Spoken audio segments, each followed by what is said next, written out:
নেতাজির সাথে ভগবান রামের তুলনা বা রামের সাথে নেতাজির তুলনা না করাই ভালো।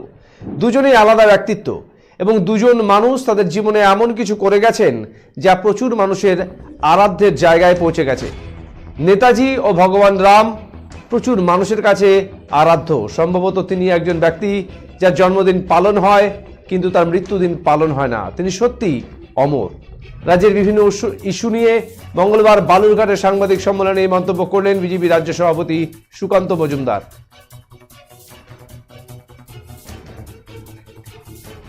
অদ্ভুত মিল, দুজনেই বনবাসী হয়েছিলেন, দুজনকে ভয়ানক শত্রুর বিরুদ্ধে চোখে চোখ রেখে লড়াই করতে হয়, দুজনকেই অন্তরালে থাকতে হয়েছিল। দুই দেশ নায়কই ভীষণ জনপ্রিয়, কিন্তু ষড়যন্ত্র ও রাজনৈতিক শিকার নয় কি?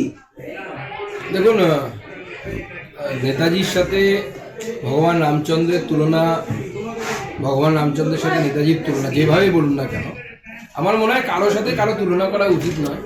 দুজনেই আলাদা ব্যক্তিত্ব এবং দুজনেই তাদের জীবনে এমন কিছু করে গেছেন যে বহু মানুষের আরাধ্যের জায়গায় পৌঁছে গেছেন। নেতাজি সুভাষচন্দ্র বোস ভগবান রামচন্দ্রের মতো অনেক মানুষের কাছে, দেশপ্রেমিকের কাছে আরাধ্য, আমাদের কাছেও আরাধ্য তিনি। এবং সম্ভবত তিনিই একমাত্র ব্যক্তি যার জন্মদিন হয় ভগবান রামচন্দ্রের মতো অনেকটা। আমরা রাম নবমী পালন করি, কিন্তু তার ভগবান রামচন্দ্রের কোনো তিরোধান দিবস পালিত হয় না। সেরকম নেতাজি সুভাষচন্দ্র বসুরও জন্মদিন পালন হয়, মৃত্যুদিন পালন হয় না, কারণ তিনি সত্যিই অমর।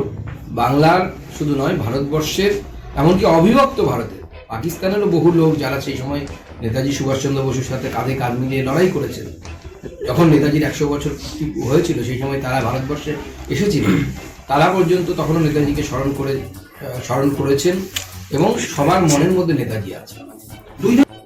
দুই দেশ নায়কের সাংবাদিকদের এক প্রশ্নের উত্তরে এদিন সুকান্ত মজুমদার বলেন, আজ ফিরহাদ হাকিম কলকাতা কর্পোরেশনের যে চেয়ারে বসে আছেন, এই চেয়ারে নেতাজি বসেছিলেন। পার্থক্য একটাই, নেতাজি প্রেসিডেন্সি কলেজ থেকে পাশ করে এসে এই চেয়ারে বসেছিলেন আর উনি প্রেসিডেন্সি জেল ঘুরে এসে বসেছেন।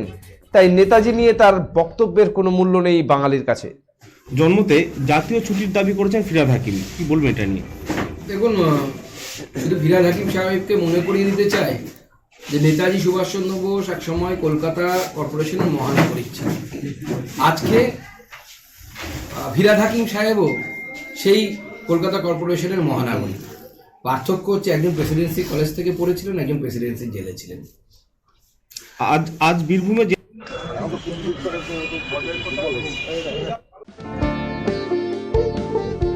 এই সময় আনন্দের মুহূর্ত,